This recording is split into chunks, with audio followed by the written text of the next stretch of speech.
সম্মানিত ভাইরা, আমরা এ ব্যাপারে খুবই বিশ্বাসী যে আমাদেরকে হাসরের মাঠে দাঁড়িয়ে হিসাব দেওয়া লাগবে।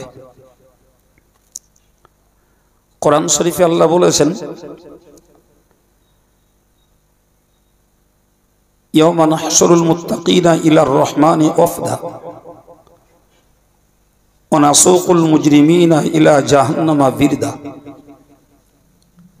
মহান আল্লাহ বলেন, মুত্তাকি যারা, পরহেজগার যারা, আল্লাহওয়ালা যারা, এদেরকে আমি আল্লাহ কিয়ামতের দিবসে একত্রিত করব একটা প্রতিনিধি দল হিসাবে।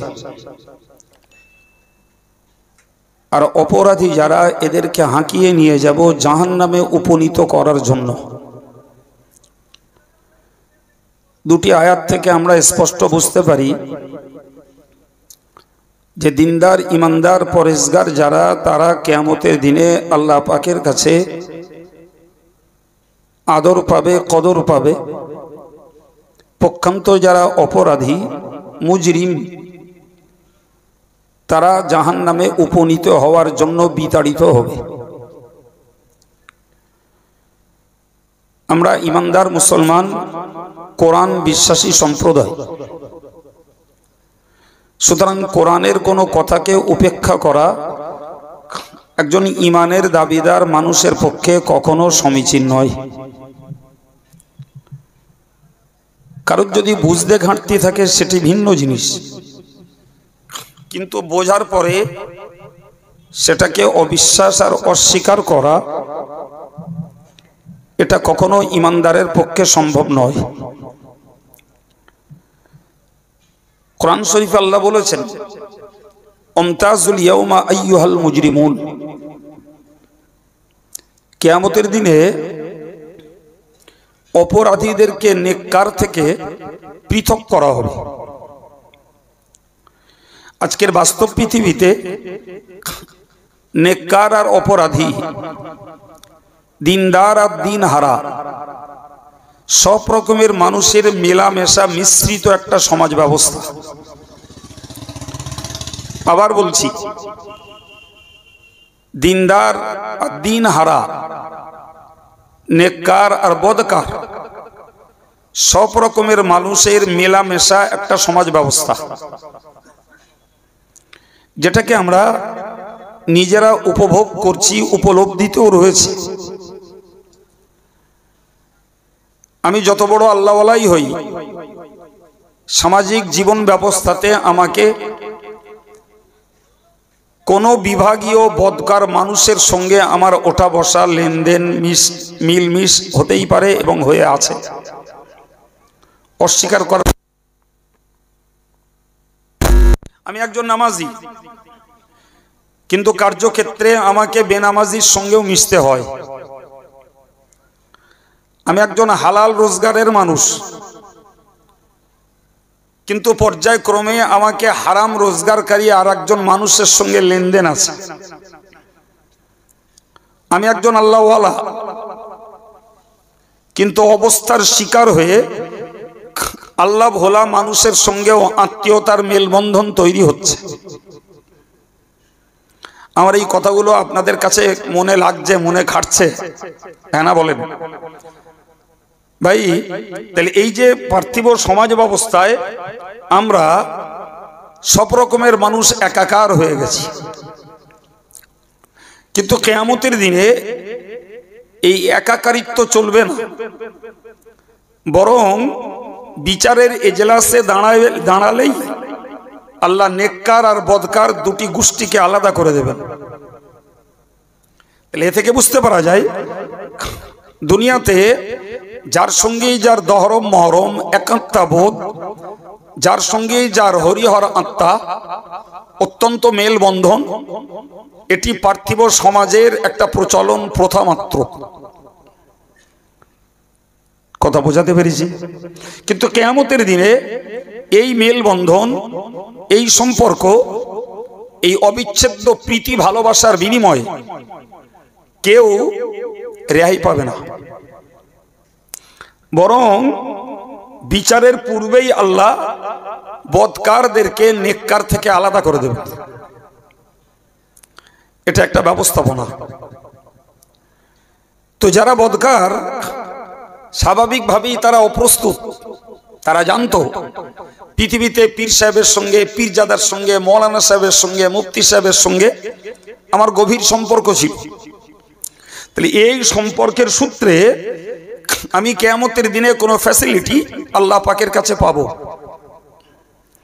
এর জন্য আল্লাহর কাছে একটা গ্রহণযোগ্যতা পাবো। কিন্তু আল্লাহ কিয়ামতের দিনে বলবেন, আলাম আহাদ ইলাইকুম ইয়া বানি আদম, হে আদমের সন্তানেরা, তোমরা বলো আমি কি তোমাদের কাছ থেকে অঙ্গীকার নেইনি? তোমরা কি আমার সঙ্গে চুক্তিবদ্ধ হওনি আল্লাহ তা'বুদুশ শাইতান, যে আমি তোমাদেরকে এই বিষয়ে, এই ব্যাপারে নির্দেশ দেইনি যে তোমরা শয়তানের উপাসনা, আরাধনা, শয়তানের গুণগান এবং শয়তানের অনুসরণ তোমরা করবে না? কারণ ইন্নাহু লাকুম আদুউম মুবিন, সে তো তোমাদের প্রকাশ্য শত্রু। তোমরা আজকে এই যে নেককারদের সঙ্গে থাকতে চাইছো, কিন্তু পৃথিবীতে তোমরা বদকারদের সঙ্গেই থেকেছিলে। তোমরা পৃথিবীতে শয়তানের পদাঙ্ক অনুসরণ করেছিলে। তোমরা পৃথিবীতে শয়তানের বন্ধুত্ব জুটিয়েছিলে।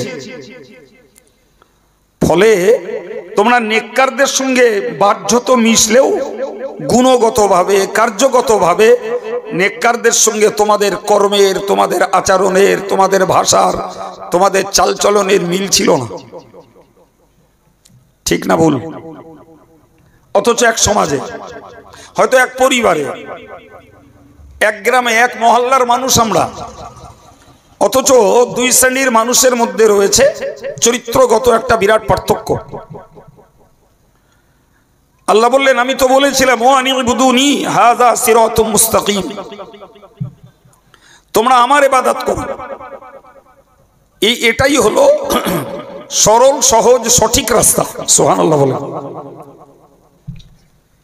তাহলে আমার ইবাদতটা ছিল সঠিক রাস্তা,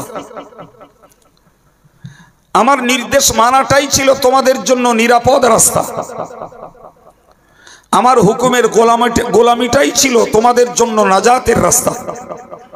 কিন্তু তোমরা আমার ইবাদত করোনি, আমার নির্দেশকে মান্য করে চলোনি, আমার হুকুমের গোলামি করোনি, বরং তোমরা শয়তানের সঙ্গে, শয়তানি চরিত্রের মানুষের সঙ্গে মিলেমিশে তাদের আচার আচরণ, তাদের চরিত্র, তাদের আখলাকের সঙ্গে তোমাদের জীবনটাকে তোমরা গড়ে তুলেছো। মনে রাখো, ওয়ালাকাদ আদাল্লা মিনকুম জিবিল্লান কাসীরা আফালাম তাকুনু তাকিলুন, ওই শয়তান তোমাদের বহু সংখ্যককে পথভ্রষ্ট করেছে। একদম স্পষ্ট আল্লাহ বললেন, তোমাদের বহু সংখ্যককে পথভ্রষ্ট করেছে।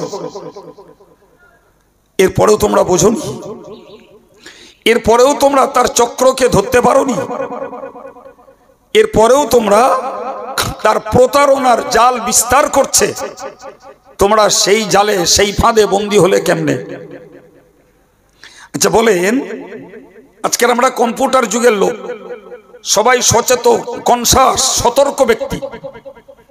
কোরআন এই যে স্পষ্ট বক্তব্যগুলো দিয়েছে, এই স্পষ্ট কথাগুলোর পর কোনটা শয়তানি রাস্তা, কোনটা রহমানি রাস্তা, কোনটা আল্লাহর সন্তুষ্টির, কোনটা ইবলিসের সন্তুষ্টির, কোনটা জান্নাতের আর কোনটা জাহান্নামের, সত্যই কি আমাদের বুঝতে দেরি বা ঘাটতি বা বাকি আছে বলে মনে হয়?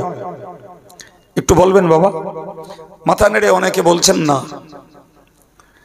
সত্যি বাকি নেই। এরপরে যদি আমরা রহমানি রাস্তাকে ছেড়ে দিয়ে শয়তানি রাস্তা ধারণ করি, এরপরে যদি আমরা আল্লাহর রাস্তাকে ত্যাগ করে ইবলিসের রাস্তা ধরি, জান্নাতের রাস্তাকে ত্যাগ করে জাহান্নামের রাস্তা ধরি, জান্নাতি চরিত্রকে ত্যাগ করে যদি জাহান্নামের চরিত্রের আমরা অনুসরণ করি, তাহলে এটা নিশ্চিত আমাদের নিজস্ব বোকামি ছাড়া আর কিচ্ছু না। এ বাবা, ঠিক না ভুল? আমাদের নিজেদের বোকামির ফাঁদে নিজেরা বন্দী হচ্ছি। সুতরাং খুব গভীরতার সঙ্গে আমাদেরকে স্থির করতে হবে যে আমি পার্থিব জীবনটা কাটাবো কার দলে, কার নেতৃত্বে, কার অনুসরণে, কার ভালোবাসায়, কার সঙ্গে সহমত পোষণ করে আমি আমার পার্থিব জীবনটাকে কাটাবো। এটি যদি আমরা সঠিক রূপে নির্ণয় আর স্থির না করতে পারি, তাহলে সেদিন আমাদের ঠকা ছাড়া আর রাস্তা নাই। আমি প্রসঙ্গত আর একটা কথা আপনাদেরকে বলি। সম্মানিত ভাইরা আমার, কোরআন শরীফে আল্লাহ বলেছেন, ওয়াকালা শাইতান লাম্মা কুদিয়াল আমর,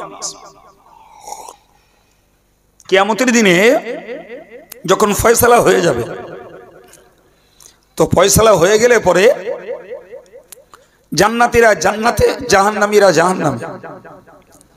তো যারা জাহান্নামের দরওয়াজার কাছে উপনীত হবে, তো শয়তান কোথায় থাকবে সেখানে এসে বলবে, ইন্নাল্লাহা ওয়া'আদাকুম ওয়া'দাল হক, নিশ্চয়ই আল্লাহ তোমাদের সঙ্গে যে ওয়াদা করেছিলেন এ ওয়াদা সত্য ওয়াদা। আল্লাহর ওয়াদাকে ইবলিস খুব ভূয়সী প্রশংসা করবে, বলবে আল্লাহর ওয়াদা খাঁটি ওয়াদা, সত্য ওয়াদা।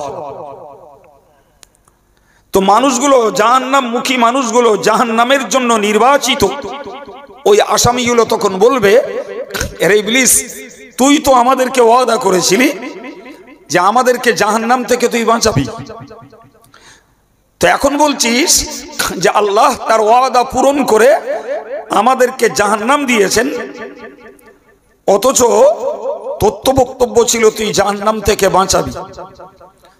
তো আল্লাহর ওয়াদা আল্লাহ পূরণ করেছে, তোর ওয়াদাটা তুই পুরো কর। ও তখন একদম সরাসরি বলে দেবে, ওয়া'আদতুকুম ফাআখলাফতুকুম, আমি ওয়াদা করেছিলাম সত্য, কিন্তু আমি আমার ওয়াদাকে খেলাপ করলাম, ভঙ্গ করলাম, ওয়াদা আদায় করলাম না।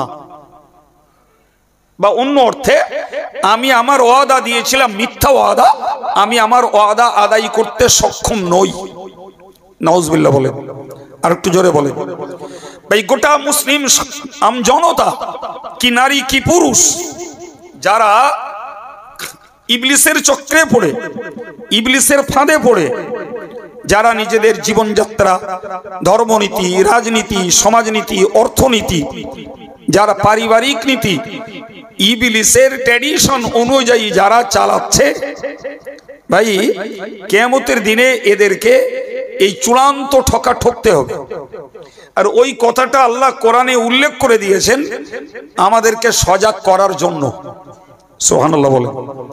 তাহলে বুঝতে পারা যাচ্ছে আল্লাহ পাক কখনোই চান না যে আমরা ইবলিসের চক্রে পড়ি, ইবলিসের ফাঁদে বন্দী হই, এটি আল্লাহর কখনো কামনা নয়। সুবহানাল্লাহ। এরপরে যদি আমরা পড়ি বাবু, তার জন্য আমরা দায়ী। সম্মানিত ভাইরা আমার, মনে রাখুন, মহান আল্লাহ কোরআন শরীফে ব্যক্ত করেছেন, ওই সময় মানুষগুলো বলবে, ওরে ইবলিস, তোর কথা মতোই আমরা চলেছি, তোর কথা মতো দলবাজি করেছি, তোর কথা মতো আমরা অবৈধ রোজগার করেছি, তোর কথা মতো অশালীন ভাষা প্রয়োগ করেছি, তোর কথা মতো আমরা দুশ্চরিত্রের কাজে জড়িয়ে পড়েছি, তুই তো আজকে এমন বলছিস। ইবলিস কি সুন্দর করে জবাব দিয়ে বলবে, মা কানা লি আলাইকুম মিন সুলতান ইল্লা আন দাউতুকুম, ও আল্লাহর বান্দা বান্দি, তোমাদের উপরে আমার কোনো অধিকার ছিল না, আমার কোনো ক্ষমতা তোমাদের উপরে ছিল না, শুধু একটি কাজ আমি করেছি, সেটি হলো আমি যে দল করি, যে পার্টি করি, যে নীতিতে চলি, তোমাদেরকে সেই দলে, সেই নীতিতে, সেই পার্টিতে তোমাদেরকে ডাক দিয়েছি। এলে কেন? এলে কেন? আমি তোমাদের গলায় গামছা দিয়ে আনিনি, তোমাদেরকে আমি বাই হুক এন্ড ক্রুক জবরদস্তি করে নিয়ে আসিনি, আমি তো ডাকতেই পারি। আমরা দেশে দেখি যত ধর্মনৈতিক দল আছে, প্রত্যেকটা ধর্মনৈতিক দল তার দলে লোক ডাকে। আরে বাবা, আমরা সুন্নতুল জামাত সংগঠন করি, মানুষকে তার সদস্য হতে বলি, বঙ্গনুর পত্রিকা পড়তে বলি। আমরা আমাদের পরিচালিত প্রতিষ্ঠানগুলির প্রতি আপনাদের কাছে দান চাই, দোয়া চাই।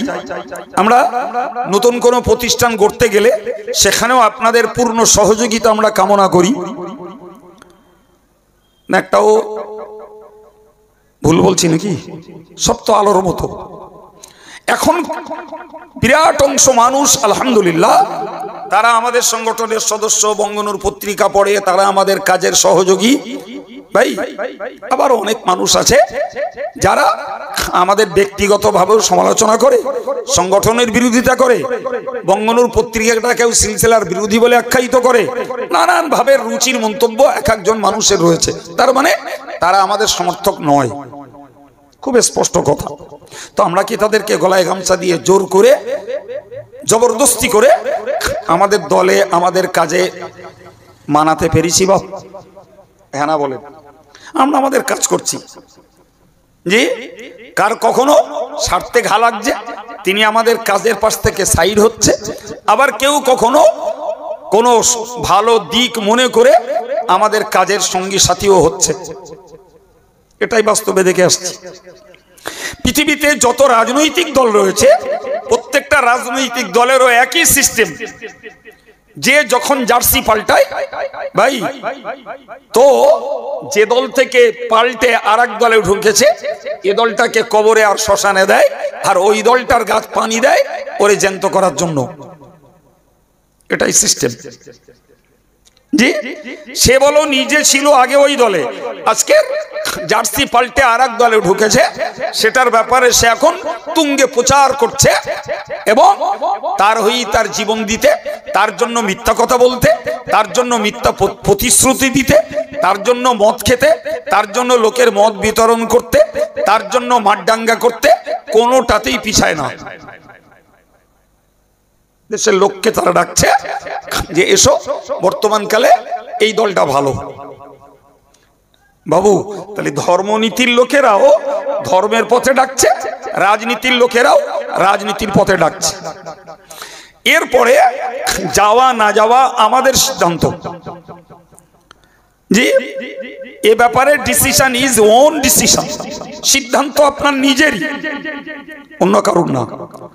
আমার বক্তব্য, ইবলিস একই কথা কিয়ামতের দিনে বলবে যে আমি তোমাদেরকে জবরদস্তি করে কাউকে আমার দলে ভিড়াইনি, তবে আমি যে দলটা করি ওই দলে তোমাকে ডেকেছিলাম,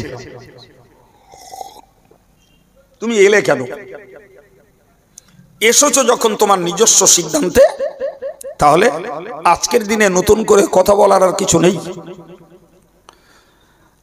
ইবলিস পরিষ্কার বলেছে, কোরআন শরীফে আল্লাহ ইবলিসের কথাকে কোট করে তুলে দিয়েছে, ফাস্তাজাবতুম লি, আমি তোমায় ডেকেছিলাম, তোমরা এসেছিলে, ফালা তালুমুনি ওয়ালুমু আনফুসাকুম, সুতরাং তোমরা আমাকে তিরস্কার করো না, আমাকে ভৎসনা তোমরা করো না, আমাকে গালিমন্দ তোমরা করো না, আমার উপরে রাগদ্বেষ তুমি দেখিও না, বরং যদি রাগদ্বেষ করতে হয়, তিরস্কার যদি করতে হয়, ভৎসনা যদি করতে হয়, নিজে নিজেকেই ভৎসনা করো। লোক কেন? তোমার সিদ্ধান্তে তুমি ভুল পাল্টেছো, দল পাল্টেছো, তোমার সিদ্ধান্তেই তুমি বিপদগামী হয়েছো, তোমার সিদ্ধান্তে, তোমার স্বার্থেই তুমি আল্লাহর রাস্তা ত্যাগ করে শয়তানের রাস্তা ধরেছো, তোমার সিদ্ধান্তেই তুমি সৎ চরিত্রকে ত্যাগ করে দুশ্চরিত্রবান তুমি তৈরি হয়েছো। অতএব তিরস্কার আর ভৎসনা যা করতে হয় তুমি নিজেকে করো, লোক কেন? সম্মানিত ভাইরা, প্রিয় যুবকেরা, আমি অত্যন্ত গুরুত্বপূর্ণ পয়েন্টের উপরে দাঁড়িয়ে আপনাদের কাছে কথা শোনাচ্ছি। যদি কেউ ইচ্ছা করে না বোঝেন, তার জন্য আমার দোষ নয়। আমি সাধু প্রাঞ্জল ভাষায় যাই বলছি সেটাকে বোঝাতে চেষ্টা করছি।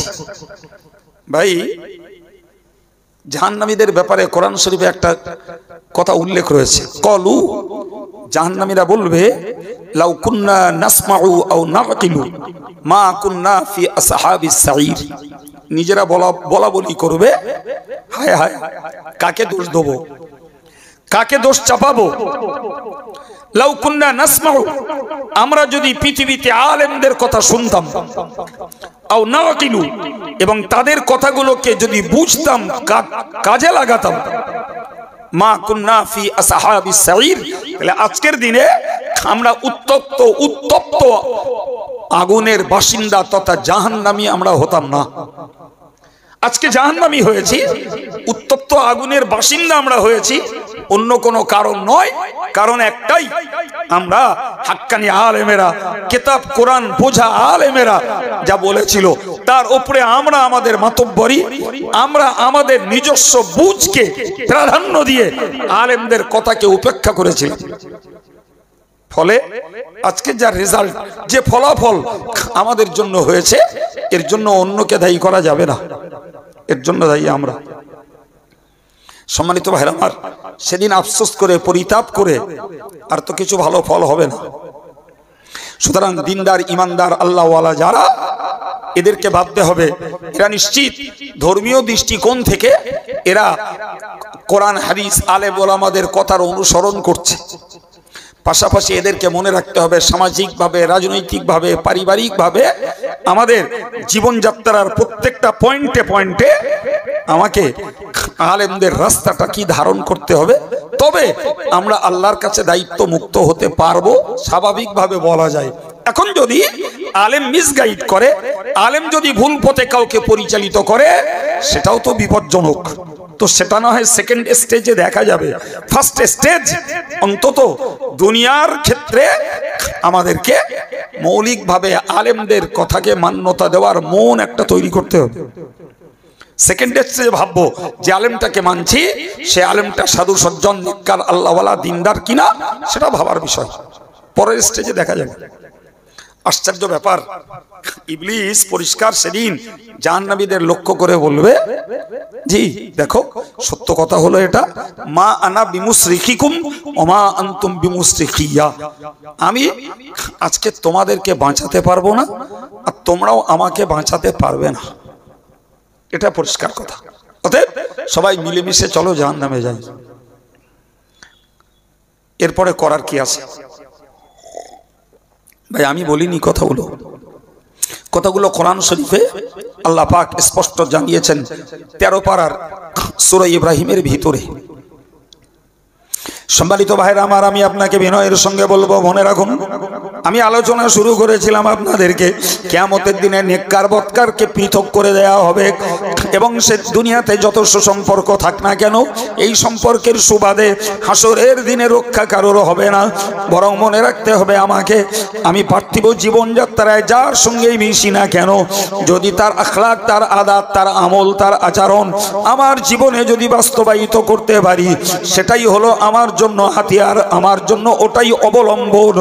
কিন্তু যদি আমি শুধু ভক্তিতে দেখাই, আমি শুধু বাহ্যিক মিলমেশার সঙ্গে থাকি, অথচ কাজের কোনো সমতা না থাকে, তাহলে স্বাভাবিক ভক্ত সেজেও তো লাভ করা যাবে না। আমি যার সঙ্গে মিশি তিনি মিথ্যা বলেন না, আমি মিথ্যা বলি। তিনি সুদ খান না, আমি সুদ খাই। তিনি জুয়া খেলেন না, আমি জুয়া খেলি।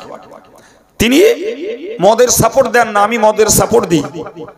তিনি অবৈধ কামাই করেন না, আমি অবৈধ কামাই করি। ভাই, তাহলে সামাজিক দৃষ্টিতে তার সঙ্গে আমার প্রীতি, ভালোবাসা, লেনদেন যাই থাক না কেন, কিয়ামতের দিনে সঙ্গে থাকার কোনো উপায় নাই। কিয়ামতের দিনে আমাদের দেশীয় বাংলায় বলতে হয় ব্যালক হওয়াই লাগবে, সেপারেট হওয়াই লাগবে, কোনো উপায় নাই।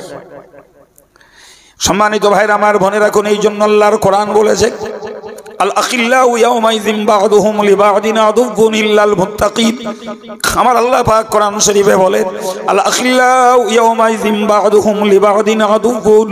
হে দুনিয়াবাসী মানুষ, তোমরা মনে রাখো, আমি আল্লাহ তোমাদেরকে জানিয়ে দিলাম, পৃথিবীতে যার সঙ্গে যার বন্ধুত্ব, যার সঙ্গে যার খাতির করার তোমরা করেছো, সে কোন শ্রেণীর লোক, কোন দলের লোক, কোন নেতা, যার সঙ্গে তোমার মন চেয়েছে তুমি খাতির খাতরা বন্ধুত্ব স্থাপন করেছো, কিন্তু মনে রাখো, যদি তোমার বন্ধু হয় পার্থিব বন্ধু, যদি তোমার বন্ধু হয় ধর্ম ছাড়া সামাজিক বন্ধু, যদি তোমার বন্ধু হয় রাজনৈতিক বন্ধু, যদি তোমার বন্ধু হয় পার্থিব কোনো বন্ধু, ওই বন্ধুর চলে পড়ে তুমি যে পাপটাই করবে, ওর জন্য তুমি দায়ী থাকবে, তোমার বন্ধু তার দায় ঘাড়ে নেবে না।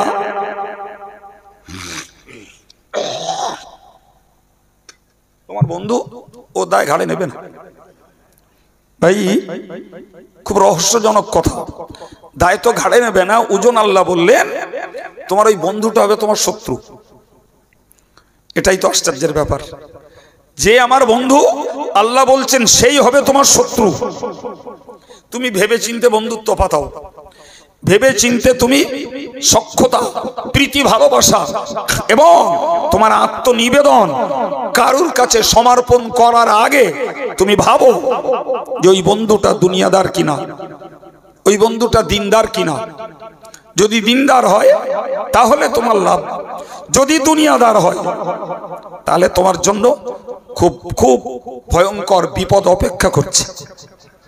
তুমি আগে ওটা নির্বাচন করো, তোমার বন্ধুটা দিনদার না দুনিয়াদার, তোমার বন্ধুটা আল্লাহওয়ালা না আল্লাহ ভোলা, তোমার বন্ধুটা দিনের পথে, ধর্মের পথে, নেক আমলের পথে প্রতিযোগিতা করে আগে উঠছে না দুনিয়ার নেতৃত্ব আর মাতব্বরির পথে আর পাপ জোগাড়ে আগে উঠছে। ওটাকে তুমি আগে চয়ন করো, নির্বাচন করো, আগে তোমার কাছে স্থির করো, তবে কার সঙ্গে বন্ধুত্ব করবে তারপর সিদ্ধান্ত নাও।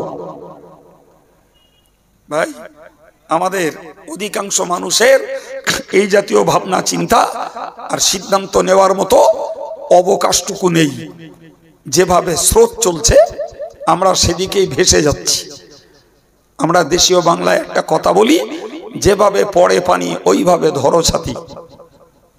বলে না, কিন্তু এটা বুঝি না যে ইসলামী সংবিধানে এই কথাটার কোনো দাম নাই। আরে বাবা, দেশে গ্রামের যদি 99% লোক যদি সুদে মত্ত হয়, আমি একলা দাঁড়িয়ে থাকবো সুদ মুক্ত জীবন যাপন করার জন্য। আমার গ্রামে 90% লোক যদি মিথ্যায় জড়িয়ে পড়ে, আমি একলা দাঁড়িয়ে থাকবো সত্যের পথে। সবাই যদি চিটফান্ডার প্রতারণায় জড়িয়ে পড়ে, আমি একলা দাঁড়িয়ে থাকবো সাধুতার সঙ্গে জীবন যাপন করার জন্য। এটাই তো ছিল প্রকৃত ইমানদারের ডিউটি। অথচ আমরা বেমালুম হজম করে দিয়ে বললাম যে যে ধারে পড়ে পানি ওইভাবে ধরো সাথী। কি হলো? ওটা কি ইমানদারের কথা হয়? না বাবা, ওটা ইমানদারের কথা নয়। আপনি কখনো শুনে থাকবেন, বললেই মনে পড়বে। প্রিয় নবী সাল্লাল্লাহু আলাইহি ওয়াসাল্লাম সাহাবায়ে কেরামদেরকে জিজ্ঞাসা করেছিলেন, ওহে সাহাবীরা, তোমার একটা গাছের নাম বলতে পারো যে গাছটার সঙ্গে উদাহরণ দেওয়া চলে ইমানদার মুসলমানের? বলো না ওই গাছটা কি গাছ? তো সাহাবায়ে কেরাম ভেবে ভেবে ভেবে ভেবে কোনো সদুত্তর দিতে পারলেন না। তারা বিভিন্ন ধরনের জঙ্গলি গাছপালা, যা চেনা যায় না, জানা যায় না, এরকম কিছু গাছের দিকে তাদের ব্রেনটাকে ঘামিয়েছেন। অথচ লেটেস্ট দেখা গেল রাসূল বলছেন ওটা খেজুর গাছ। আর খেজুর গাছ তো মক্কাওয়ালাদের আনাচে কানাচে, উঠোনে, বাড়িতে সর্বত্র খেজুর গাছ দৃষ্ট। তাহলে যে গাছটার সঙ্গে গোটা মক্কা মদিনাবাসীদের চরম ঘনিষ্ঠতা, খুব কাছাকাছির গাছ, অথচ সাহাবাদের ব্রেনটা ঘুরছিল। রাসূল যখন এরকম প্রশ্নটা করেছেন, তাহলে মনে হয় ওটা কোনো অজানা অচেনা জঙ্গলি গাছপালা কিছু হতে পারে। কিন্তু সেটা যে বাড়ির আনাচে কানাচের গাছ, খেজুর গাছ, এটা সাহাবায়ে কেরামদের মাথায় আসেনি। যদিও একটা বাচ্চা ছেলে, কিশোর ছেলে, হযরত ওমরের বেটা আব্দুল্লাহ রাদিয়াল্লাহু আনহু, তিনি তার আব্বাকে বলছিলেন, আব্বা, আমার যেন মনে হচ্ছিল আমি বলি খেজুর গাছ। ততক্ষণে রাসূলের জবাব দেওয়া হয়ে গেছে। উনি আব্বার সঙ্গে বলছিলেন, তাহলে বাবা তুমি বলনি কেন? তাহলে হুজুর বললে, আব্বা, আপনাদের মতন বড় বড় বুজুর্গ সাহাবী, জ্ঞানী গুণী সাহাবীরা রয়েছেন, কেউ কোনো উত্তর দিচ্ছেন না, আর আমি ছেলে মানুষ ওই কথাটা বলবো? হযরত ওমর বলেছিলেন, বাবা, যদি আজকের তুমি ওই উত্তরটা নবীর সামনে দিতে, তাহলে আমার জীবনের বড় আনন্দের দিন হতো আজকের দিনটা। সুবহানাল্লাহ। কিন্তু তুমি তো দাওনি বাবা। ততক্ষণে তো রাসূল জবাব দিয়ে দিয়েছেন, ওই গাছটা হলো খেজুর গাছ। এই প্রিয় ভাইরা আমার, মুরব্বীরা, জোয়ান যুবক ছেলেরা, হাওয়ায় ঘুরবেন না বাপ, স্রোতে গা ভাসাবেন না, পানি পড়লেই ছাতি সেদাপে ধরবেন। আরে বাবা, ওই কথাটা নাই চলে, বর্ষার পানিতে ভিজবো না তাই, কিন্তু ওই কথাটা ধর্মের জায়গায় চলে না, চলে না বাপ। রাসূলুল্লাহ ইমানদারের উপমা দিলেন খেজুর গাছের সঙ্গে, কারণ তুফান বয়ে যাক, ঝড় বয়ে যাক, সাইক্লোন বয়ে যাক, টর্নেডো বয়ে যাক, আমরা দেখি অসত্য গাছ উপড়ে পড়ে, সৃষ্টি গাছ উপড়ে পড়ে, আম গাছ হড়মড় করে ভেঙে পড়ে, যে 20-50টা বাঁশ নিয়ে একটা ঝাড় উপড়ে পড়ে যায়। ভাই অত সহজে খেজুর গাছ পড়তে আপনি দেখবেন না। সুবহানাল্লাহ হবে না? একটু জোরে বলেন। একেবারে পল্লী গায়ের এর দৃষ্টান্ত আমি আব্দুল কাইয়ুম তৈরি করে বলছি না, বুখারীর হাদিস, এটা সহিহ বুখারীর বর্ণনা। তাহলে রাসূলুল্লাহর এই পল্লী গায়ের গাছপালা সম্পর্কেও রাসূলের একটা বাস্তব অভিজ্ঞতা ছিল। তিনি বললেন যে ইমানদারের উপমা দেওয়া যায়, ইমানদারের উদাহরণ দেওয়া যায়, ইমানদারের দৃষ্টান্ত দেওয়া যায় খেজুর গাছের সঙ্গে। সুবহানাল্লাহ। খেজুর গাছ কোন ঝড় তুফান সব কিছুকে উপেক্ষা করে নিজের পায়ে নিজে দাঁড়িয়ে থাকে। রাসূল বললেন ওটাই হলো ইমানদারের চরিত্র। কোথায় কত টাকা আছে, কোথায় কত মজা আছে, কোথায় কত নেতৃত্ব আছে, কোথায় কত আমার দলীয় লোক আছে, ওসব ইমানদার দেখতে যায় না। ইমানদার দেখে আমি কোরআন সুন্নাহর উপরে দাঁড়িয়ে থাকবো, ইজমা কিয়াসের উপরে আমি দাঁড়িয়ে থাকবো, তাতে আমার যত স্বার্থে আঘাত লাগুক, তাতে আমার আত্মসম্মান কেউ হানি করুক, তাতে আমার যদি জীবন সংকটের মুখে পড়ে তাও বি আচ্ছা, তবে আমি ইমানদারিত্বের ডিউটি থেকে 1 ইঞ্চি সরে যাব না। এটাই নবী পাক সাল্লাল্লাহু আলাইহি ওয়াসাল্লামের নীতি। দেখেননি, শোনেননি? নবীকে ওরা তো প্রচুর পরিমাণে আঘাত করার চেষ্টা করেছে, বিভিন্ন ভাবে নবীকে কোণঠাসা করার চেষ্টা করেছে, কিন্তু আল্লাহু আকবার, নবীকে আল্লাহর দেওয়া ডিউটি থেকে তারা হটাতে পারেনি। টাকার লোভ দেখিয়েছে, নেতৃত্বের লোভ দেখিয়েছে, সুন্দরী মেয়ের লোভ দেখিয়েছে, এমনকি জানে মারার প্রকাশ্য হুমকি চাচা আবু তালেবের কাছেও দিয়ে এসছে। আল্লাহু আকবার। টাকার লোভ, নারীর লোভ, নেতৃত্বের লোভ, জানে মারার হুমকি, একটাতেও রাসূল ভীত সন্ত্রস্ত হননি। আর ওদের অফার, ওদের দেয়া প্রস্তাবের কাছে রাসূল বিগলিত অবনত হয়ে যাননি। চিল্লে বলুন সুবহানাল্লাহ, আর একটু চিল্লে বলুন সুবহানাল্লাহ। ভাই কথাগুলো আমরা জীবনে শুনে থাকি, কিন্তু নিজেদের কদমটাকে প্রতিষ্ঠিত রাখার ব্যাপারে আমরা দুর্বল হয়ে পড়ি। এটাই আমাদের বড় ঘাটতি। সম্মানিত ভাইরা আমার, আমি যে কথা আপনাদেরকে শোনাচ্ছিলাম, মহান আল্লাহ কোরআন শরীফে ব্যক্ত করেছেন, আল আখিল্লাউ ইয়াউমাইযিন বা'দুহুম লিবা'দিন আদুফুন ইল্লাল মুত্তাকিন। দুনিয়ার জমিনে তোমরা যার সঙ্গেই বন্ধুত্ব করেছো, নিশ্চিত করে মনে রাখো তোমার একাত্মতা বোধের বন্ধুটাও কিয়ামতের দিনে তোমার শত্রুতে পরিণত হবে। কিয়ামতে তোমার শত্রু হবে। তুমি ভাবো কাকে দেখছো তুমি? তাহলে আল্লাহ পাক, রাসূলুল্লাহ যখন এই আল্লাহ পাক যখন এই কথাটা বলেছেন, তাহলে আমার তো ভাবতেই হয় আমি এর সঙ্গে বন্ধুত্ব করছি, কিয়ামতে আমার শত্রু হবে না তো? আমি এনার সঙ্গে বন্ধুত্ব করছি, তো আমার এই ভাইটা কিয়ামতের দিনে শত্রু হবে না তো? আমি ভেবে নিতে হবে। কিভাবে ভাববো?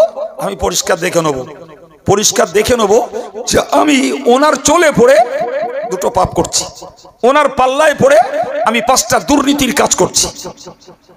তাহলে আমি যখন কিয়ামতের দিনে ওনার রেফারেন্স দেবো যে উনি আমাকে এই কাজটা করিয়েছেন, উনি ওনার কথাতে আমি এই পাপ আচরণে জড়িয়ে পড়েছি, তো আল্লাহ ওনাকে ডাক দেবেন, দিয়ে বলবেন তুমি কি একে এই পাপ কাজ করিয়েছো? ও এক কথায় বলবে, আল্লাহ আমি তো একে চিনতাম না, এর সঙ্গে কোনো পরিচয় তো দূরের কথা, পৃথিবীতে কোনোদিন দেখাও হয়নি। ভাই তখন তো হতবাক হয়ে, অবাক হয়ে, আশ্চর্যান্বিত হয়ে কিচ্ছু লাভ হবে না। হেরে তোর সঙ্গে এত দহরম মহরম, তোর সঙ্গে এক থালায় ভাত খেয়েছি, 1 কাপে চা খেয়েছি, তুই আজকে এমন বলছিস? কোনো কথাই চলবে না। আল্লাহ বলো সব জানেন, রীতিমতো আল্লাহ সব জানেন, কে কাকে করিয়েছে আর কে কার ফলো করেছে সব জানেন, কিন্তু আল্লাহ হাতে নাতে প্রমাণ করিয়ে দেবেন যে আমি তোমাদেরকে পৃথিবীতে বলেছিলাম তোমার জাগতিক বন্ধু হবে তোমার শত্রু, সেদিন তুমি আমার কথার মূল্য দাওনি, আজকে দেখে নাও, আজকে দেখে নাও। আল্লাহ তোমার সেই বন্ধুটাই তোমার শত্রু। তুমি কার দলে ভিড়ছো? কার পতাকার নিচেই ঘুরছো? কার কথা মেনে চলে তুমি ধর্ম করছো? ভাবো ভাই। নামাজ, রোজা, হজ, যাকাত, জিকির, তাসবিহ, সাদকা, ফিতরা, কুরবানি, সুদ খাওয়া যাবে না, গান শোনা যাবে না, মিথ্যা কথা বলা যাবে না, জুয়া খেলা যাবে না, জেনা ব্যভিচার করা যাবে না, পরের ফাঁকি মারা যাবে না, এই জাতীয় ওয়াজ নসিহত আলহামদুলিল্লাহ আমাদের মূলটা সবার কম বেশি মনে আছে। কিন্তু সর্বনাশ হচ্ছে আজকের দিনে সবথেকে বেশি আমাদের এই বন্ধুত্ব, আমাদের পরিচিতি, একজন আরেকজনের চলে পড়া, একজন আরেকজনের পাল্লায় পড়া, এতেই সর্বনাশ হচ্ছে ভাই। মন্দটা ভালো হচ্ছে খুব কম, বরং ভালোটা মন্দের সঙ্গে জড়িয়ে পড়ছে বেশি। এটাই সর্বনাশ। আমার আল্লাহ বললেন ইল্লাল মুত্তাকিন, ও আমার বান্দা বান্দি তোমরা মনে রাখো, যদি তোমাদেরকে বন্ধুত্ব করতে ইচ্ছা হয়, ভালোবাসা যদি করতে ইচ্ছা হয়, আলেম হিসাবে হোক আর রাজনীতি হিসাবে হোক আর সমাজনীতির ক্ষেত্রে হোক, কাউকে যদি তোমার মেনে চলতে ইচ্ছা হয়, আগে তুমি পরীক্ষা করো ওই আলেম, ওই পীর সাহেব, ওই রাজনীতির নেতা কিংবা ওই সমাজপতি মোড়ল, আগে দেখো ওই লোকটা পরহেজগার কিনা, আগে দেখো ওই লোকটা আল্লাহকে ভয় করে কিনা, ওই লোকটার আখলাক আদাত আমলটা ভালো কিনা আগে তুমি দেখে নাও। তবে তুমি যে কোনো সাবজেক্টে তার ফলো তুমি করতে পারো। কারণ যদি সে আল্লাহ ভীরু হয়, যদি সে পরেজগার হয়, যদি সে হয় প্রকৃত পক্ষে কোরআন সুন্নাহর গোলাম, নিশ্চিত সে তোমাকে কখনো মিসগাইড করবে না, সে তোমায় কখনো ভুল পথ দেখাবে না, ভুল পথে পরিচালিত করে তোমাকে কোনোদিন বিপদে ফেলবে না। কিন্তু এছাড়া তুমি যার পিছনেই যাবে, তুমি সোনার অক্ষরে লিখে রাখো, তোমাকে ও মিসগাইড করবে, তোমাকে ভুল পথে পরিচালিত করবে করবে করবে, কোনো সন্দেহ নাই। যদি না থাকে তার কাছে খোদার ভয়, যদি না থাকে তার কাছে কোরআন সুন্নাহর আমল, যদি না থাকে তার কাছে পরহেজগারিতা, সে ওভার 100% তোমাকে ক্ষতি করবে। আজকের আব্দুল কাইয়ুমের কথা যদি কারোর কাছে বেঁকা লাগে, তিতো লাগে, কিচ্ছু করার নেই। আমি কোরআনের তাফসীর করছি বাস্তবের দিকে তাকিয়ে। কোরআন বলছে যদি বন্ধুত্ব করতে ইচ্ছা হয় আল্লাহ ওয়ালার সঙ্গে করো, জি পরহেজগার লোকের সঙ্গে করো। তুমি ভক্ত হবে, ওয়াজ শুনবে, নসিহত শুনবে, তুমি কাউকে ফলো করবে, কাউকে অনুসরণ করে তোমার সংসার জীবনযাত্রা পরিচালনা করবে, লোকটাকে আগে মনের কাছে ঠিক করে এই লোকটা আল্লাহওয়ালা কিনা, এই লোকটা পরহেজগার কিনা, এই লোকটা খোদাকে ভয় করে কিনা, এই লোকটার চরিত্র ভালো কিনা, এই লোকটার আমল ভালো কিনা, দেখে শুনে তবে তার পিছনে তুমি ফলো করো। ভাই সেখানে যদি আপনি বংশ দেখেন, শিক্ষা দেখেন, নেতৃত্ব দেখেন, সৌন্দর্য দেখেন, ওইগুলো ইসলাম দেখতে বলিনি, একটাও বলিনি। ইসলাম বলিনি বংশ দেখে ফলো করো, ইসলাম বলিনি নেতা দেখে ফলো করো, ইসলাম বলিনি একবারও তার সৌন্দর্য দেখে ফলো করো, ইসলাম একবারও বলিনি শিক্ষা দেখে ফলো করো। ইসলাম বলেছে যে পরেজগার, যে আল্লাহওয়ালা, যে দিনদার, তাকেই তুমি ফলো করো। জানেন তো ইসলামের বৈবাহিক বিষয়ে জি হাদিসের একটা খুব চূড়ান্ত বিধান রয়েছে, যদিও আমি সে প্রসঙ্গে আলোচনা করছি না, তবুও একটা জায়গায় মিল আছে, তাই হাদিসটা শুনিয়ে দিচ্ছি। রাসূল বললেন তুনকাহুল মারআতু লিআরবাইন, হুজুর বললেন 4টে কারণে একটা মেয়েকে বিয়ে করা যায়, 4টে কারণে। নাম্বার 1 লি জামালিহা, একটা মেয়েকে বিয়ে করার জন্য একটা লক্ষণীয় বিষয় হলো তার সৌন্দর্য। আরেকটা বললেন অলি মালিয়া, একটা মেয়েকে বিয়ে করার জন্য দ্বিতীয় লক্ষণীয় বিষয় হলো তার অর্থ সম্পদ। 3 নম্বরে বললেন অলি হাসাবিহা, একটা মেয়েকে বিয়ে করার জন্য আরেকটি লক্ষণীয় বিষয় হলো তার পিতৃমাতৃ গোষ্ঠী, বংশ।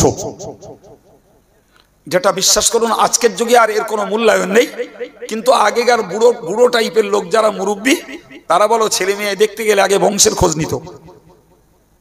বিশ্বাস হয় যে একদম একদম ওভার 100% সত্য কথা, আগে বংশ দেখতে। এখন আর সব বংশ দেখা দেখিনি, জি এখনকার নিয়ম হলো আগে দেখো দৃষ্টিধারী, তারপরে গুণ বিচারী। দেখতে ভালো হলিয়া আর গুণ দেখার দরকার নেই। নাউজুবিল্লাহ। ভাইরা আমার, তিনটে বলেছি, কি বলেছি? সৌন্দর্য, অর্থ সম্পদ এবং বংশ। 4 নম্বরে নবী বললেন অলি দীনিহা, তার ধর্মটা দেখো।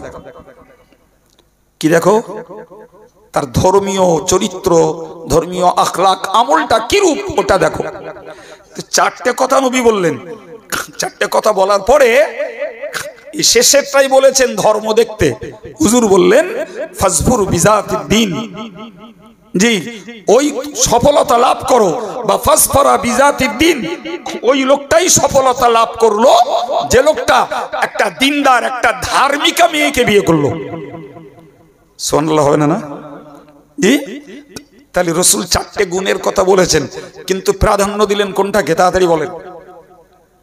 4 নম্বরে কি? সেটা ধর্মের গুণ। সে কোরআন পড়তে জানে কিনা, সে পর্দাপোশিদার সঙ্গে চলে কিনা, মেয়েটি লজ্জাশীলা কিনা, সে নামাজি কিনা, সে বিনয়ী অবনত কিনা, সে মুখ হারা কিনা, এগুলো তুমি দেখে নাও। ওর সৌন্দর্য খুব ভালো না, ওর অর্থকড়ি খুব ভালো নেই, ওর বংশটাও খুব হাই লেভেলের নয়, কিন্তু তার ভিতরে গুণ আছে। সে নামাজি, সে দিনদার, সে পরেশগার, সে পর্দানসীনা, সে আল্লাহ ওয়ালি, সে লজ্জাশীলা, সে বিনয়ী, সে অবনত। ফলে ওই মেয়েটাকে যে বিয়ে করলো সেই সফলতা লাভ করলো। সুবহানাল্লাহ বলে। ভাই আমার আগের বক্তব্যের সঙ্গে এই বক্তব্যটার মিল এখানটাতে, যে তুমি কারো নেতৃত্বকে ঝুঁকো না, কারো সুন্দর তাই দিকে ঝুঁকো না, কেউ উঁচু বংশের ওইটা দেখে ঝুঁকো না, জি কেউ অনেক মোটা তাজা প্রচুর টাকার মালিক ওই দেখে তুমি কারোর পিছনে ঝুঁকো না।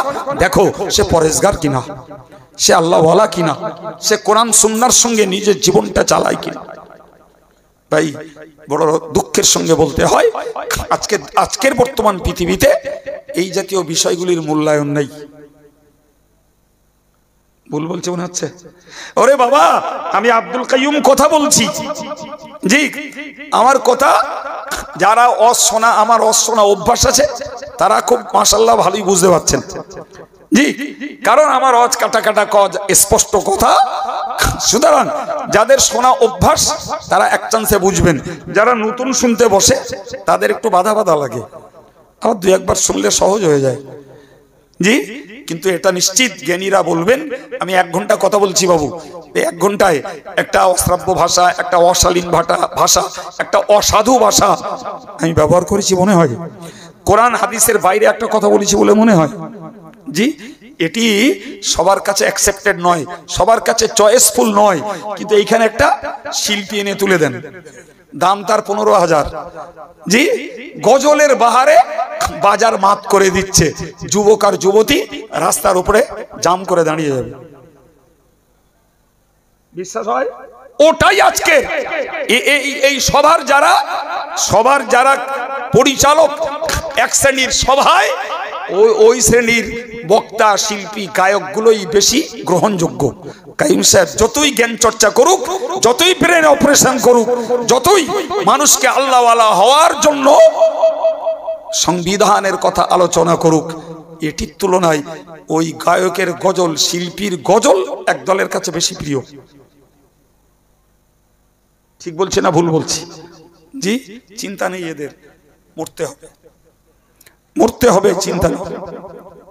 সম্মানিত ভাইরা আমার, কোরআন শরীফের কথা বলছি, মনে রাখুন কোরআন শরীফে মহান আল্লাহ জানিয়েছেন, সুতরাং কিয়ামতের মহা ময়দানে, হাসরের কঠিন দিবসে যে মানুষটা যার সঙ্গে দুনিয়াতে মিশবে, যার সঙ্গে দুনিয়ার যে আদর্শ অনুকরণ করবে, কিয়ামতের দিনে তার সঙ্গে তার হাসর হবে। একটু জোরে বলেন, তার সঙ্গে তার হাসর। আপনি আল্লাহওয়ালার সঙ্গে মিশেছেন, নিজে আল্লাহওয়ালা হয়েছেন, আপনি পরেশগারের সঙ্গে মিশেছেন, নিজে পরেশগার হওয়ার চেষ্টা করছেন, আপনি নিজে জিকির তসবিহ ওয়ালার সঙ্গে মেশেন এবং নিজেও জিকির তসবিহ পড়তে আপনি আগ্রহী। কিয়ামতের মহাময়দানে ওই জাকির ভাই, ওই মুত্তাকি পরেশগারের সঙ্গে আপনার হাসর হবে। ভাই রাসূল একটা হাদিসে বলেছেন, ইন্না আওলান নাসি বি ইয়াউমাল কিয়ামতি আকসারু আলাইয়া সালাতান আও কামা ক্বাল। হুজুর বলেছেন, যে লোকটা যত বেশি দরুদ শরীফ পড়ে, কি পড়ে? জোরে বলেন। যিনি যত বেশি দরুদ শরীফ পড়েন কিয়ামতের দিনে ওই মানুষটা আমার তত ঘনিষ্ঠ হবে। একটু মন খুলে সুবহানাল্লাহ বলেন। কথাটা নিঃসন্দেহে একজন দিনদার ইমানদার মানুষের জন্য, আল্লাহওয়ালা মানুষের জন্য অত্যন্ত মজাদার। যিনি যত বেশি দরুদ পড়বেন কিয়ামতের দিনে তিনি তত রসুলের কাছাকাছি থাকবেন। সুবহানাল্লাহ। ভাই এখানে বলা নেই জি, যে লোকটা এই যত বেশি টাকাওয়ালার সঙ্গে ঘুরবে, যত বেশি লোকটা জুয়াখোরের সঙ্গে ঘুরবে, যত বেশি রাজনীতির নেতার পথে ঘুরবে, তত বেশি আমি রসুলের কাছাকাছি আসবে, এরকম বলা আছে। যিনি যত বেশি দরুদ পড়বেন তিনি রসুলের তত ঘনিষ্ঠ হবেন। তাহলে দিনদার ইমানদার আমরা যারা বাবু, এই হাদিসটা থেকে তাহলে আমাদের একটা সিদ্ধান্ত নিতে হয়, আমাদের দরুদ পড়ার পরিমাণ খুবই কম। আমি ও প্রসঙ্গে যদিও কথা বলছি না, তবুও হাদিসটা বললাম বলে বলছি। ভাই আমাদের দরুদ পড়ার পরিমাণ ওই নামাজে দরুদ পড়া সুন্নত।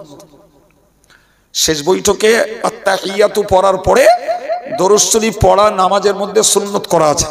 তো যাদের মুখস্থ আছে তারা ওই সময়ের দরুদটা পড়ে। আর এছাড়া এরকম ওয়াজের মজলিস হলে একজন বক্তা ওঠেন, তিনি হয়তো প্রথম দিকে এক দুবার দরুদ শরীফ পড়ান, আবার হয়তো মাঝে মধ্যে একটু পড়ান। বুকে হাত দিয়ে বলুন দিন, এই দুটো জায়গা ছাড়া আমাদের অধিক পরিমাণে দরুদ পড়ার রেকর্ড আর কতজনের আছে বলে মনে হয়? কি গো, আপনারা আমার কাছে খুব অপরিচিত মনে হচ্ছে নাকি? না আমি আপনাদের অপরিচিত? বলেন বলেন। কারণ নেই, আমি আপনার কাছে অপরিচিত নই আর আপনারাও অপরিচিত নন। তাহলে ভাই ভাই কথা বলছি, এখানে বেড়া আর পর্দার কোনো জায়গা নয়। সত্যি কথা বলতে কি, এই দুটি জায়গা ছাড়া এক্সট্রা দরুদ শরীফ পড়ার রেকর্ড আমাদের খুব বেশি নেই। তাহলে রাসূলুল্লাহ এত বড় অফার দিলেন যে তোমরা বেশি করে দরুদ পড়ো, কিয়ামতের দিন আমার ঘনিষ্ঠ হয়ে তোমাদের হাসরটা হবে। তাহলে এই সহজ এবং সুন্দর আমলটাকে আমরা কেন ব্যবহার করি না? যাতে গুনাহ মাফ হয় দরুদ পড়লে, যাতে আল্লাহর কাছে দরুদ পাঠকের দরজা বৃদ্ধি পায়, যাতে এই দরুদ পড়নেওয়ালার সওয়াব হয়। জোরে বলুন সুবহানাল্লাহ। সর্বোপরি দরুদ পড়ার বদৌলতে কিয়ামতের দিনে রাসূলের ঘনিষ্ঠ হওয়া যায়। কই বাবা, এদিকে আমাদের মনোযোগের মানুষ কম, এদিকে মনোযোগের মানুষ কম, কিন্তু দুনিয়ার অন্য গল্পে, রাজনীতির গল্পে আমরা বিরাট এগিয়ে, বিরাট এগিয়ে। ও চর্চা করতে আমরা খুব আগ্রহী, কিন্তু যে কাজ করে রাসূলের ঘনিষ্ঠ হব সে কাজে আমরা পশ্চাৎপদ, পিছিয়ে। আমি কি বলতেছিলাম আর কি জন্য এই কথাটি বললাম? রাসূল বলেছেন আল মারউ মা মান আহাব্বা, যে যাকে ভালোবাসে আর তার আদর্শ মেনে চলে, কিয়ামতের দিনে তার সঙ্গেই তার হাসরটা হবে। সুবহানাল্লাহ বলেন। জি, উদাহরণস্বরূপ আপনাকে আরেকটা হাদিস শোনাই, মনে রাখুন। রাসূলুল্লাহ বলেছেন যে লোকটা মানে হাফাজা আলা সালাওয়াতিল খামসি, হুজুর বলেছেন যে লোকটা 5 ওয়াক্ত নামাজকে অত্যন্ত গুরুত্বের সঙ্গে সংরক্ষণ করে তথা টাইম টু টাইম নামাজটাকে আদায় করে, 5 ওয়াক্ত নামাজকে সময় মতো আদায় করে।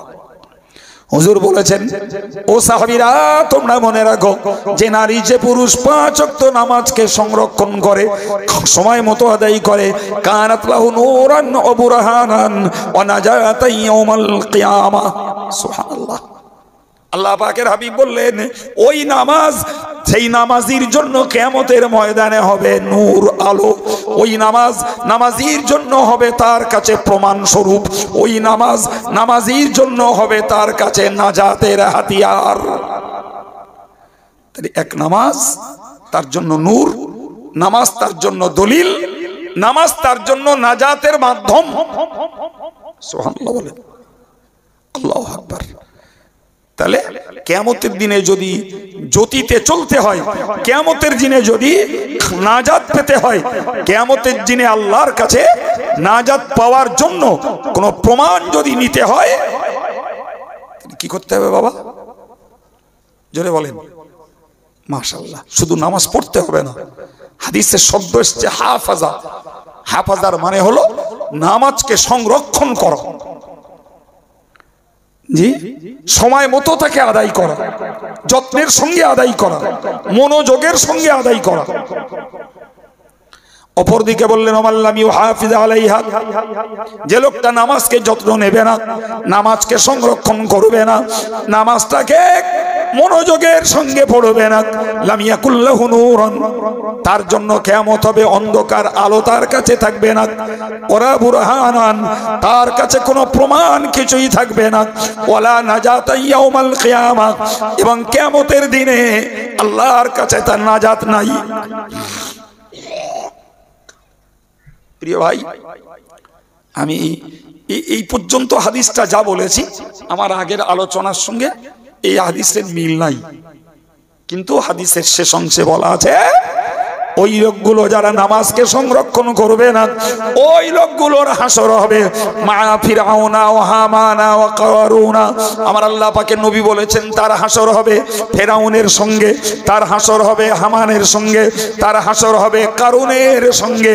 প্রিয় ভাইরা আমার, ও মুরব্বীরা, যুবকেরা, একটু বল না বাবা, একটু বল না বাবা, ফেরাউন, হামান, কারুন, সাদ্দাদ, এদের মতো অপদার্থগুলোর ঠিকানা কোথায়? কোথায়? হে ছেলেরা, মেয়েরা, নামাজ না পড়ার জন্য তোমার হাসর হবে ওদের সঙ্গে। হাদিসে একদম স্পষ্ট বলা আছে ফেরাউন, হামান, কারুন, সাদ্দাদ, এদের মতো কুখ্যাত বদকার, এদের মতো কপাল পোড়া জাহান্নামীদের সঙ্গে বেনামাজিদের হাসর হবে। তাহলে আগে কি বললাম? দরুদ অতিরিক্ত পড়লে হাসর হবে কার সঙ্গে? সবাই মিলে বলেন, নবীর সঙ্গে। জি, আর এই হাদিসটা শোনালাম, নামাজকে যত্নের সঙ্গে আদায় করলে সে পাবে আলো, সে পাবে প্রমাণ, সে পাবে নাজাতের ওসিলা। আর যে নামাজকে যত্নের সঙ্গে আদায় করবে না, তার হাসর ফেরাউনের সঙ্গে, হামানের সঙ্গে, কারুনের সঙ্গে। এই হাদিসগুলো থেকে বুঝতে পারা যায় পার্থিব জীবনের কাজের ভিত্তিতে কিয়ামতের ময়দানে আপনার আমার সঙ্গী জুটবে। কি বলছেন? এখন যে লোকটা মনে করুন একটা সমাজপতির সঙ্গে দিন কাটিয়েছে, জীবন কাটিয়েছে, জি, একজন লোক রাজনীতির পিছনে ঘুরে রাজনীতির নেতার সঙ্গে জীবন কাটিয়েছে, একজন ব্যক্তি সুদ করার জোয়া করে সঙ্গে তার জীবন কাটিয়েছে। তবে এই হাদিসগুলো শুনে কি মনে হচ্ছে বাপ? বলেন বলেন, হাসরটা কার সঙ্গে হবে? যার সঙ্গে তুমি মিশবা, যার সঙ্গে তুমি ঘর করবা, যার আদর্শকে ফলো করবা, তার সঙ্গে হবে। এই জন্য আল্লাহ নবী বলেছেন আল মারউ মা মান আহাব্বা, যে লোকটা যাকে ভালোবাসে তার সঙ্গেই তার হাসর হবে। ও ভাইরা আমার, মনে রেখে দিন। এবার আমি আপনাকে বলি, যখন আমার বন্ধুর সঙ্গে মেশার জন্য আমার হাসরটা কিয়ামতের দিনে হবে, এখন দেখছি বন্ধু বিপদে তো আমিও বিপদে, বন্ধুও বিপদে তো আমিও বিপদে। তখন একটা কাজ ঘটবে, সেই কাজটা কোরআনের অন্য জায়গায় বলা আছে। قالوا ربنا إنا أطعنا سادتنا وكبراءنا فأضلونا السبيل। ওই সময়ে দেখা যাবে যে যাকে ফলো করেছে ওই অনুসারী লোকগুলো বলবে, রব্বানা, হে পরওয়ারদিগার আল্লাহ, ইন্না আতানা সাদাতানা, আল্লাহ আমরা অনুকরণ করেছিলাম, আমরা মেনেছিলাম আমাদের এই নেতাদেরকে, আমরা এই নেতাদেরকে, সরদারগুলোকে, এই লিডারগুলোরে আমরা মেনেছিলাম। এরাই ছিল আমাদের মধ্যকার প্রধান প্রধান ব্যক্তিত্ব, এরা আমাদের প্রধান প্রধান ব্যক্তিত্ব।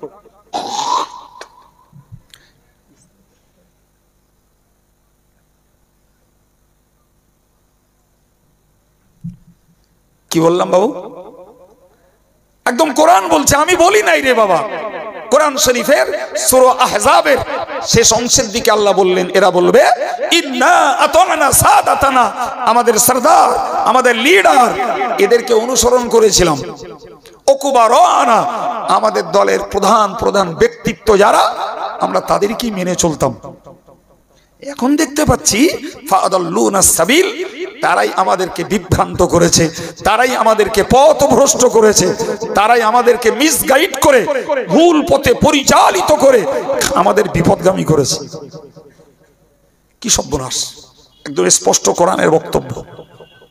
জি, সে হতে পারে ইমানদার, হতে পারে কাফের, হতে পারে সাধারণ সমাজপতি, হতে পারে সাধারণ রাজনীতির নেতা, হতে পারে কোন ধার্মিক, হতে পারে কোন ধর্মের ভেকধারী দায়িত্বশীল, যেই হোক না কেন, আল্লাহ আমরা এদেরকে মেনেছিলাম, এরাই দেখছি আমাদেরকে ভুল পথে চালিত করেছে। যা আমরা বুঝতে পারি, আমরা বুঝতে পারি। সুতরাং আল্লাহ তোমার কাছে আমাদের দাবি, রব্বানা আতিহিম দিফাইনি মিনাল আযাব, ও আল্লাহ তোমার কাছে মিনতি করছি, ওই যে নেতাগুলো, এদেরকে দেন আপনি দ্বিগুণ তথা ডবল শাস্তি। এরাই আল্লাহরে পরামর্শ দেবে। কারা? ফলোয়ার্সরা, অনুসারীরা, অনুগামীরা, যারা পিছনে জিন্দাবাদ দিয়ে হুড়োচ্ছে, যে আসলে কর্মের জায়গায় নেই, শুধু সাপোর্ট দিয়েই সার। এরা বলবে আল্লাহ ওদেরকে ডবল শাস্তি দাও। আর কি? ওয়ালানহুম লানান কাবীরা, আল্লাহ তোমার কাছে মিনতি করছি, এদেরকে আল্লাহ বড় সড় গজব, বড় ধরনের অভিসম্পদ এদের উপরে দাও। বড় অভিসম্পদ দেবে না ছোট অভিসম্পদ দেবে? বড় লানত না ছোট লানত? আল্লাহ জানে না, জানে না। কিন্তু এরা বলবে রাগে, এরা বলবে কি বলুন দিন, রাগে পড়ে বলবে যে ওরাই আমাদেরকে এই বিপদগামী করেছে, বিভ্রান্ত আর পথভ্রষ্ট করেছে, অতএব ওদেরকে বড় ধরনের অভিসম্পদ দাও, আর ওদের আযাবটা যেন আল্লাহ আমাদের থেকে ডবল হয়। অবস্থাটা বোঝেন দিন। তা আল্লাহ কারে ডবল দেবে, কারে সিগন্যাল দেবে আল্লাহ জানে না? তুমি কারে ফলো করেছো আর কে তোমারে ঘুরিয়েছে আল্লাহ জানে না? খুব জানে, খুব জানে। কিন্তু সেদিন রাগ বশত এই পরামর্শ, এই আদেশ আর দাবি আল্লাহর কাছে করবে কারা? ফলোয়ার্সরা। বাবা, আমাদের ভাবনা চিন্তা করার দরকার আছে। দেশটা স্থির মনে করবেন না, দেশটা অস্থির। মানুষগুলো কি স্থির ভাবলে হবে না, মানুষগুলো অস্থির। এমনকি সত্যি কথা বলতে গেলে বলতে হয়, রাজনৈতিক নেতাদের অস্থিরতা তো আছেই না? নাই। আজকে এ দলে ছিল তো কালকে ওই দলে, কালকে যে দলে ছিল পরশুদিন আর এক দলে। আজকের যুগে এসে দেখতে পাচ্ছি যে ইমানদারদের মধ্যে বেশি দায়িত্বশীল হলো আলেমেরা। অবাক কাণ্ড, সেই আলেমদের নীতিরও স্থিরতা নেই। এবং আমি বাস্তব বলছি না অবাস্তব। তাহলে একটা দুনিয়াদার মানুষ, একটা রাজনীতির লোক, জি, তারা তাদের নেতৃত্বের স্বার্থে, গদি দখলের স্বার্থে, ভাই মাতব্বরির স্বার্থে তারা ভুল পাল্টে, দল পাল্টে, জার্সি পাল্টে যা ইচ্ছা করতে পারে। কিন্তু অবাক কাণ্ড, এমন একটা পিরিয়ডে আমরা এসেছি যে যুগে দেখছি রাজনীতির নেতাদের মতো একদল আলেমরাও তারা তাদের নীতি, তারা তাদের নৈতিকতা, আখলাক, আমল সবকিছু পাল্টে, ভুল পাল্টে সম্পূর্ণ আর এক দলের হয়ে ওকালতি করছে। তাহলে ইমানদার আর খেজুর গাছ থাকলো? কি বলেন না? ইমানদার আর খেজুর গাছ থাকলো? বাপ, এই ইমানদারকে খেজুর গাছের তুলনা দিয়েছেন কে? বলেন, বলে রাসূলুল্লাহ। হ্যাঁ, রাসূলুল্লাহ। তাহলে ইমানদার খেজুর গাছ থাকলেও কি করে? ঝড় আসার আগে তো পড়ে গেল। আরে ঝড় তো অন্য কিছুই না, ঝড় তো পার্থিব ঝড়, ঝড় তো লোভের ঝড়, ঝড় তো পয়সার ঝড়, ঠিক কিনা বলেন? ঝড় তো দুর্নীতির ঝড়। ঝড় এলো তাতেই পড়ে গেলাম।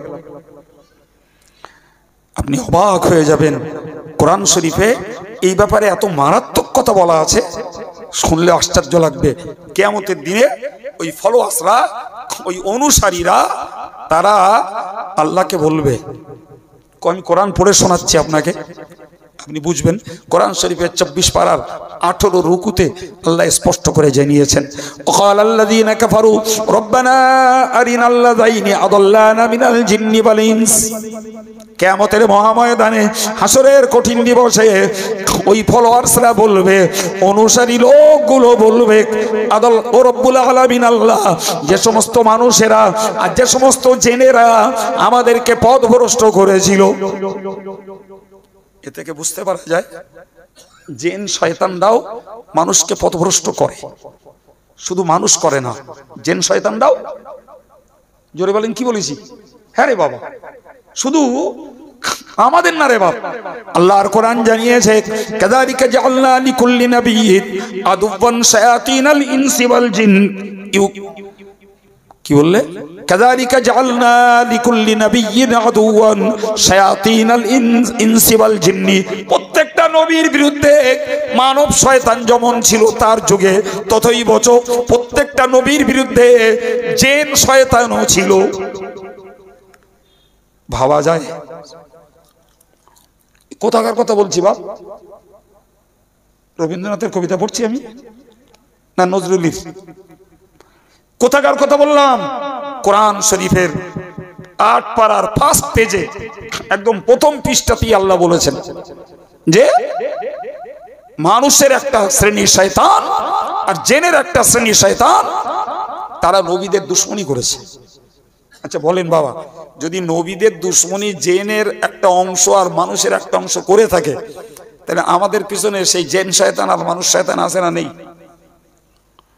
আমরা জিনগুলোরে দেখতে পাই না বাপ, তবে মানুষগুলো দেখতে পাই। বলো, একেবারে হজম করে দিলে হবে না। জি, কিয়ামতের দিনে এই ফলোয়ার্সরাই কিয়ামতের দিনে আল্লাহকে লক্ষ্য করে বলবে, রব্বানা, হে পরওয়ারদিগার, আরিনাল লাযাইনি আদাল্লানা। আল্লাহ ওই দুটো গোষ্ঠী, ওই দুটো সম্প্রদায়, ওই দুটো শ্রেণী, যে মানুষগুলো আর যে জিনগুলো আমাদেরকে পথভ্রষ্ট করেছে, আল্লাহ একটু ওদের দেখিয়ে দেন, আমাদেরকে দেখান। কি করবি বান্দা? দেখিয়ে দিবি।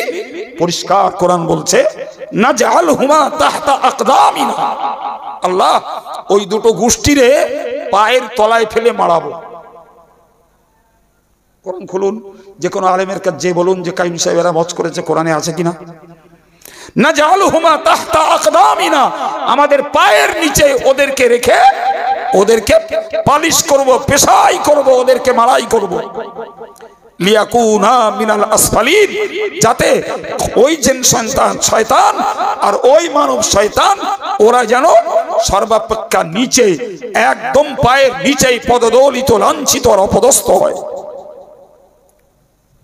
কি ভাবছেন আপনি?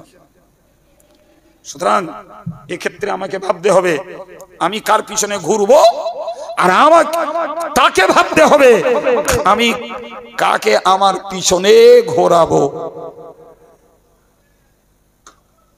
কি বলছেন? জি, দুজন কি ভাবতে হবে আমি কার পিছনে ঘুরবো, তাকে ভাবতে হবে আমি কারে আমার পিছনে ঘোরাবো নাকি? হ্যাঁ রে বাপ, আপনি আমারে ভক্তি করবেন অথচ নামাজ পড়বেন না, আপনি আমারে ভক্তি করবেন অথচ গালি দেবেন, তাহলে আপনার মতো ভক্ত থাকলেই তো আমারও বিপদ না? কি বলছেন? হ্যাঁ, আমার বিপদ ভাই। সুতরাং আমি আপনাদেরকে গোড়া থেকে আলোচনা করতে করতে এসেছি, বেফাঁস কথা আল্লাহ বলাননি, আলহামদুলিল্লাহ। তথ্য ছাড়া কোনো কথা বলিনি, আলহামদুলিল্লাহ। আমি আপনাকে বুঝিয়ে বুঝিয়ে এসেছি যে আমাদেরকে বর্তমান যুগ সন্ধিক্ষণে খুব ভেবে চিনতে চলার সময় এসছে বাপ। প্রত্যেকটা কালের মানুষকে ভাবনা চিন্তা করেই চলার দায়িত্ব ছিল। তবে দুনিয়াটা যত কিয়ামতের দিকে এগুচ্ছে বাপ, ততই ভাবনা চিন্তার বোঝাটা বাড়ছে। বাড়ছে না? বাড়ে না একদম। এই জন্য আল্লাহ বলেছেন, বান্দা তোমাদের উচিত কর্তব্য হলো ইন্নাল্লাযীনা ক্বালু রাব্বুনাল্লাহ, নিশ্চয়ই যারা বলে আল্লাহ আমার রব। আলহামদুলিল্লাহ বলেন সবাই মিলে, একটু আওয়াজ করে বলে, আল্লাহর রব বলি আমরাই। সুবহানাল্লাহ বলেন। তাহলে আল্লাহ আমাদেরকে লক্ষ্য করে অ্যাড্রেস করে আল্লাহ আমাদেরকে সম্বোধন করে বললেন, ইন্নাল্লাযীনা ক্বালু রাব্বুনাল্লাহ, যারা বলে আল্লাহ আমার রব, সুম্মাস্তাকামু, এবং ওই কথাটার উপরে অটল হয়ে দাঁড়িয়ে যায়, আল্লাহকে রব বলেছে আমি, মুহাম্মদ সাল্লাল্লাহু আলাইহি ওয়াসাল্লামকে রাসূল বলেছি আমি, শুধু ওই নয়, আমি মাযহাবের ইমাম, ইমামে আযম আবু হানিফা রাহিমাহুল্লাহ হুজুরকে আমি আমার মাযহাবের ইমাম বলে মেনে নিয়েছি। ফুরফুরা শরীফের পীর মুজাদ্দিদে জামান আলা হযরত দাদা হুজুর কিবলা রাহমাতুল্লাহ আলাইহিকে আমার সিলসিলায়ে তরিকতের নেতা বলে, ইমাম বলে মেনে নিয়েছি। ও ভাইরা আমার, ও ছেলেরা, মুরব্বীরা, মায়েরা, নিশ্চিত করে মনে রাখুন, যতক্ষণ পর্যন্ত পাগল না হব আমি আল্লাহ পাকের প্রতিপালকত্ব থেকে বেরিয়ে যাব না, আমার রসুলকে আমার ইমাম বলে নেতা বলা থেকে আমি পিছিয়ে যাব না, ইমাম আজম আবু হানিফাকে আমার মাযহাবের ইমাম বলা থেকে আমি অন্যমুখ হব না, ফুরফুরা পীর সাহেব কেবলার মতাদর্শ থেকে আমি ভিন্ন পথে চলব না। এই দৃঢ় সিদ্ধান্ত আমাদের থাকতে হবে। আমার এই নির্দেশ আমার নয়, আল্লাহর কোরআনের। বিশ্বাস করুন, আমি সত্য কথা বলছি। আর আজ নয়, আমি সুদীর্ঘ অন্তত 24টা বছর ধরে এই এক টাইপের কথা বলে আসছি যে ভাই, মুজাদ্দিদ দাদা পীর সাহেব কেবলার কথা বলি, ইমাম আযম আবু হানিফা রাহিমাহুল্লাহ হুজুরের কথা বলি, আর তাদের ভক্ত, তাদের অনুরক্ত, তাদের আল আওলাদ, যার কাছেই দাদা হুজুরের নীতি আদর্শের গরমিল পাবো, তোমার সঙ্গে থাকতে পারে ব্লাড হেরিডিটি, কিন্তু আমি ওই ক্ষেত্রে তোমাকে অনুসরণ করব না, মর্যাদা দেব, সম্মান করব, কিন্তু নীতির ফলোয়ার্স আমি হব না। তুমি যেই হও, তাতে তুমি গালি দিলে না, কাফের বললে না, জাহান্নামী বললে, 24 বছর পরোয়া করিনি, আজও নাই। শুকরিয়া আল্লাহর দরবারে আজকের আমার এই কণ্ঠে কণ্ঠ মিলিয়ে অনেক ফুরফুরার ভাইরাও এরূপ কথা বলছেন, সুবহানাল্লাহ, যা আমি বলে এসেছি 24 বছর আগে। জি ভাইরা আমার, কোরআনের বক্তব্য, যদি তুমি তোমার নীতিটাকে এভাবে স্থির করতে পারো, তাহলে তোমার জন্য সুসংবাদ, তাতানাজ্জালু আলাইহিমুল মালায়েকা, ওই মানুষগুলোর মরণের সময়ে ফেরেশতা চলে আসবে। সুবহানাল্লাহ বলেন, আর একটু মন খুলে বলেন। ফেরেশতা এসে কি বলবে? আল্লাহ তাখাফু ওয়ালা তাহজানু, আল্লাহর বান্দা বান্দি, তোমার ভয় নাই, তোমার চিন্তা নাই, তুমি ভীত হয়ো না, চিন্তিত তুমি হয়ো না। ওয়াবশিরু বিল জান্নাতিল্লাতী কুনতুম তুআদুন, সুসংবাদ গ্রহণ করো ওই জান্নাতের যে জান্নাত দেওয়ার জন্য ওয়াদা করা হয়েছিল। সুবহানাল্লাহ। তাহলে যদি এই আলেম ওলামারা, ইমাম সাহেবরা, হুজুর কেবলারা আমাদেরকে জান্নাতের সুসংবাদ দিয়েছেন, মরণের আগে একদম সার্টিফিকেট পাওয়া যাবে, ফেরেশতা চলে আসবেন, এসে এক বান্দাকে, যে অপরাধী, যে নীতির উপরে স্থির ছিল না, তাকে এই জান্নাত দেখাবে।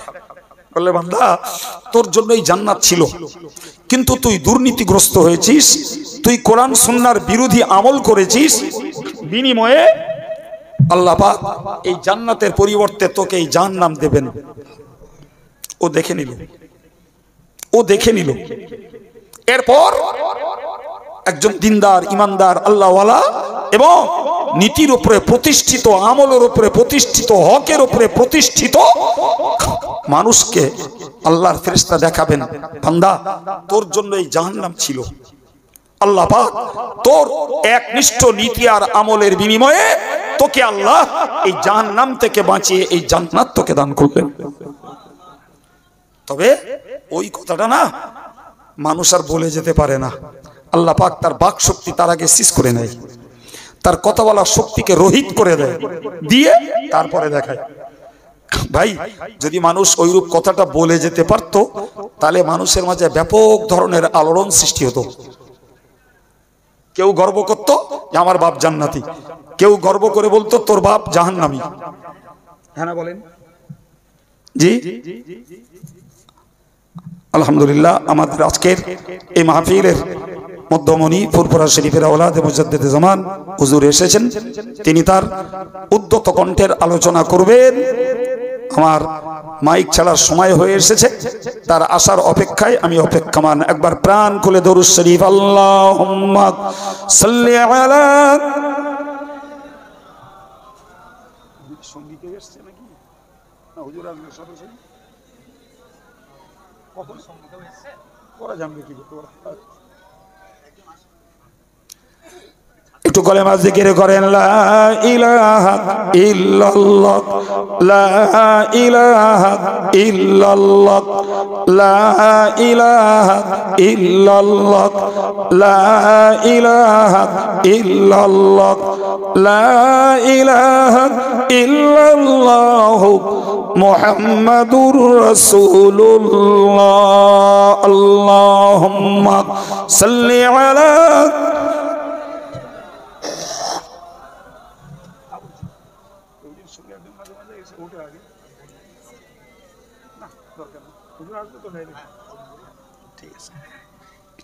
মাশাআল্লাহ।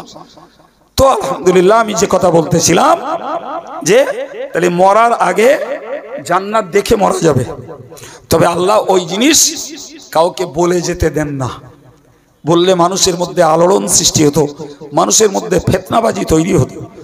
কেউ বলতো তোর বাপ জাহান্নামে গেছে, আর কেউ গর্ব করে বলতো আমার বাপ জান্নাতে গেছে। কি ঠিক না ভুল? আল্লাহ বললেন, শোন বান্দা, আমি তোদেরকে বলছি শুধু ওই নয়, তোর ভয়ও নাই, চিন্তাও নাই, বরং তোর জন্য সুসংবাদ ওই জান্নাতের, যে জান্নাত তোমাকে দেওয়ার জন্য ওয়াদা করা হয়েছিল। নুজুলাম মিন গফুরির রহিম। সুবহানাল্লাহ। আল্লাহ বললেন, মহা ক্ষমাশীল এবং মহা দয়াশীল আল্লাহর পক্ষ থেকে এটা তোমার জন্য মেহমানদারি, এটা তোমার পুরস্কার, এটা তোমার পাওনা আতিথেয়তা।